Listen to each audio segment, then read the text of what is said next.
देखो सुंदर सुगंधि वाले पुष्प, और देखो सुगंधित पुष्पों से ही भगवान की पूजा करना चाहिए। ये बात आप याद रख लो। कुछ एक फूल होते हैं वो पूजा के लिए नहीं होते हैं, वो डेकोरेशन के लिए होते हैं। दिखावा तो बहुत बड़ा सुंदर बढ़िया बना सकते हो,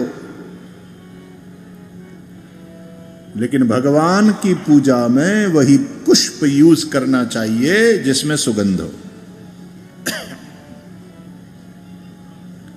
हम जब छोटे थे, पाठशाला में पढ़ते थे, तो गुरुदेव की पूजा के लिए जब फूल लेने जाते थे तो वो जो पीले पीले आजकल नहीं वो आते हैं, तो तब तक वो आ गए थे, तो वो लेकर के आए, तो गुरुजी ने हम लोगों को बहुत डांटा, इतनी समझ नहीं है, ऐसे फूलों से गुरु भगवान की पूजा होती है, सुगंधी पुष्प लाना चाहिए, ये डेकोरेशन वाले फूल है, ये दिखावे के फूल है। भगवान की पूजा में सुगंधी पुष्प, तो उन सुगंधी फूलों से जब हम भगवान को सजाते हैं, पूजा करते हैं, वहां तुलसी होती है, और तुलसी की मंजरी, उसकी दिव्य सुगंध, और फिर वहां अपने पूजा खंड में दीपक जलता है, और हम धूप, अगरबत्ती नहीं, उसमें बांस की जो सलियां बना करके अगरबत्ती बनाया जाता है, तो बांस जलता है आपके घर में। तो हमारे यहाँ ये माना गया है कि बांस जले घर में अच्छा नहीं माना जाता।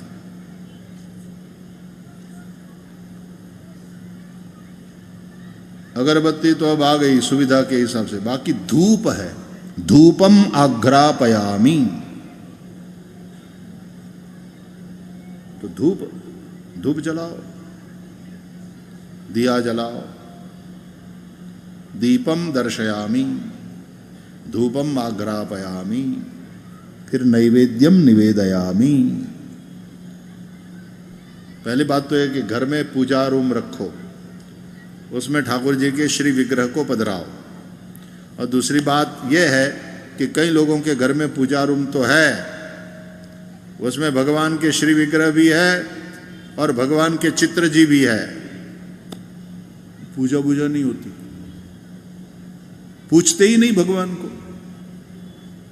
हम जाते हैं और देखते हैं तो पता चल जाता है कि 15 दिन से इसने छुआ नहीं है।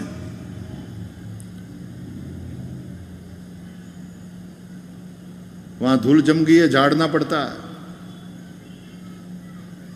ऐसी भी क्या पूजा रूम, और वहां की ऐसी क्या पूजा। रोज पूजा करो तो पूजा रूम, ये तो तुम्हारा पूजा रूम है कि स्टोर रूम, जहां भगवान को स्टोर किया है।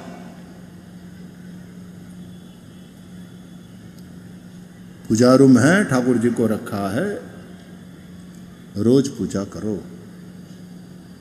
घर के बड़े बुजुर्ग, घर की लक्ष्मी नहा धो करके रोज पूजा रूम की सफाई करे। राजा अम्बरीश खुद सफाई करते थे, पूजा की सामग्री तैयार करने और केसर को पीसने की सेवा, घंटी चलाने की सेवा, अम्बरीश राजा थे और स्वयं सेवा करते थे। वित्तजा, तनुजा, मानसी, ये 3 प्रकार की सेवा होती है। वित्त भगवान की सेवा में लगाएं, यानी पैसा, बढ़िया से बढ़िया पुष्प ले आए, बढ़िया से बढ़िया पुष्प पूजन सामग्री ले आए, ठाकुर जी के लिए बढ़िया से बढ़िया वस्त्र आभूषण, ये वित्तजा सेवा है। तनुजा, स्वयं अपने तनु शरीर से भगवान की सेवा करे, आधा घंटा, 1 घंटा, 1.5 घंटा, जितना समय मिले, लेकिन स्वयं ठाकुर जी की पूजा करें। पूरी पवित्रता के साथ घर में रसोई बनावें, और रसोई तैयार हो जाए तो घर की गृहिणी ठाकुर जी का पहले भोग लगाएं, जारी जी में जल ठाकुर जी के समक्ष रखें, तुलसी पत्र पधराएं, ठाकुर जी को जिमाएं। तुम ही निवेदित भोजन करें। तब गृहस्थ का घर मंदिर जैसा पवित्र हो जाता है। रोज पूजा करो।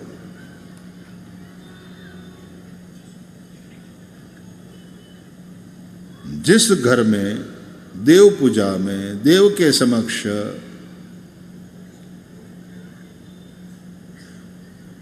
बासी फूल और बासी फूल माला मुरझा गई है, कई दिनों से वैसी पड़ी है, वो अच्छा नहीं माना जाता। घर से लक्ष्मी चली जाती है, शांति सुकून चला जाता है।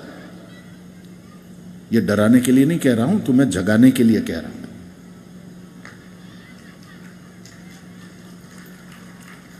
और थोड़ा ऐसा डर रखो भी जो तुमको सही मार्ग पर चलने के लिए बाध्य करे।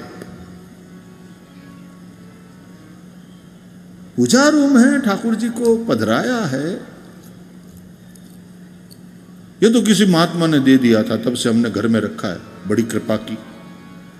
अरे किसी महापुरुष ने आपको दे दिया है तो वो उनकी कृपा है, उनका आशीर्वाद है। इसका तात्पर्य अब यह है कि आप रोज पूजा करो।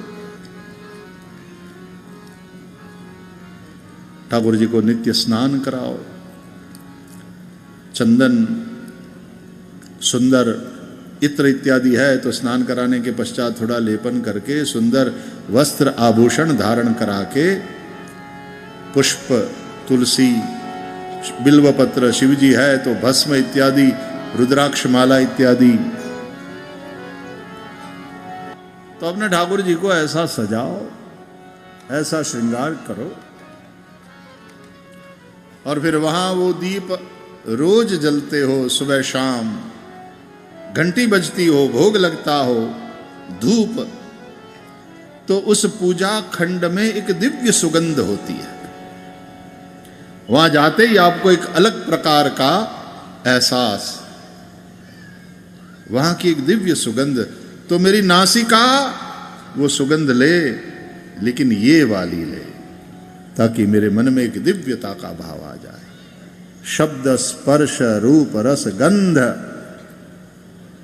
जब धर्म पूर्वक हो, भक्ति पूर्वक हो, तो इन पांचों से भगवान की भक्ति होती है।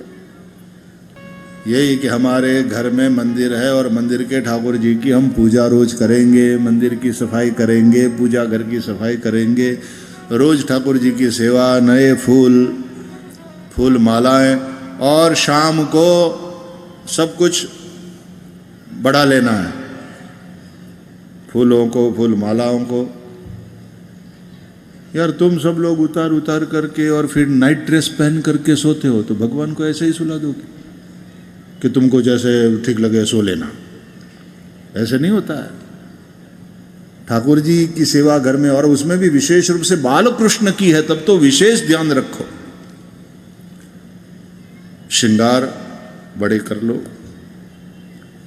ठाकुर जी को भी रात में शयन वाला एक ड्रेस बना करके वो पहनाओ, सुंदर शैया बनाओ ठाकुर जी की, उसमें ठाकुर जी को सुलाओ। गर्मी है तो जरा पतली सी चादर ओढ़ाओ, ठंडी के दिन है तो जरा वो वाली गर्म वाली रजाई ओढ़ाओ। हमने देखा है वैष्णवों को, ठाकुर जी के लिए भी ऊनी टोपी बनाते हैं। बहुत ठंडी के दिनों में गर्म वस्त्र ठाकुर जी को धारण कराते। जथा देहे तथा देवे, इस भाव से ठाकुर जी की सेवा करना चाहिए। पूजा विधि प्रधान होती है, लेकिन सेवा स्नेह प्रधान होती है। पूजा में विधि का महत्व है, सेवा में स्नेह का, प्रेम का, उस भाव का महत्व है।